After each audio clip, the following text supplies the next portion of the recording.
सालों पहले चांदनगर के पास एक जंगल था। वहाँ एक बड़ा सा बरगद का पेड़ था जिस पर एक कौवा और एक कोयल दोनों अपने अपने घोंसले में रहते थे। एक रात उस जंगल में तेज आंधी चलने लगी। देखते ही देखते बारिश शुरू हो गई। कुछ ही देर में जंगल का जो भी था सब बर्बाद हो गया।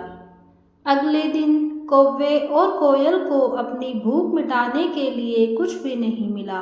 तभी कोयल ने कौवे से कहा, हम इतने प्यार से जंगल में रहते हैं, लेकिन अब हमारे पास खाने के लिए कुछ नहीं है, तो क्यों न जब मैं अंडा दूं तो तुम उसे खाकर अपनी भूख मिटाना, और जब तुम अंडा दोगे तो उसे खाकर मैं अपनी भूख मिटा लूंगी।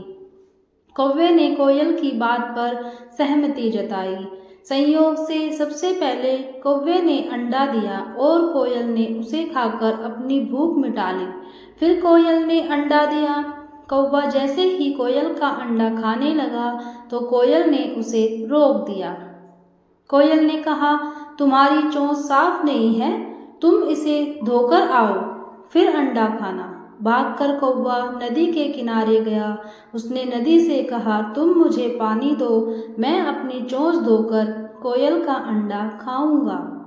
नदी बोली, ठीक है, पानी के लिए तुम एक बर्तन लेकर आओ।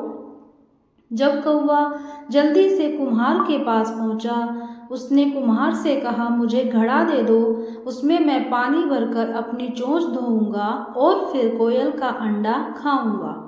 कुम्हार ने कहा, तुम मुझे मिट्टी लाकर दो, मैं तुम्हें बर्तन बनाकर दे देता हूँ। यह सुनते ही कौवा धरती माँ से मिट्टी मांगने लगा। वो बोला, माँ मुझे मिट्टी दे दो, उससे मैं बर्तन बनवाऊंगा और उस बर्तन में पानी भरकर अपनी चोंच साफ करूंगा, फिर अपनी भूख मिटाने के लिए कोयल का अंडा खाऊंगा। धरती माँ बोली, मैं मिट्टी दे दूंगी, लेकिन तुम्हें खुरपी लानी होगी, उसी से खोदकर मिट्टी निकलेगी। दौड़ते हुए कौवा लोहार के पास पहुंचा। उसने लोहार से कहा, मुझे खुरपी दे दो, उससे मैं मिट्टी निकालकर कुम्हार को दूंगा और बर्तन लूंगा, फिर बर्तन में पानी भरूंगा और उस पानी से अपनी चोंच धोकर कोयल का अंडा खाऊंगा। लोहार ने गरम गरम खुरपी कौवे को दे दी। जैसे ही कौवे ने उसे पकड़ा, उसकी चोंच जल गई और कौवा तड़पते हुए मर गया। इस तरह चतुराई से कोयल ने अपने अंडे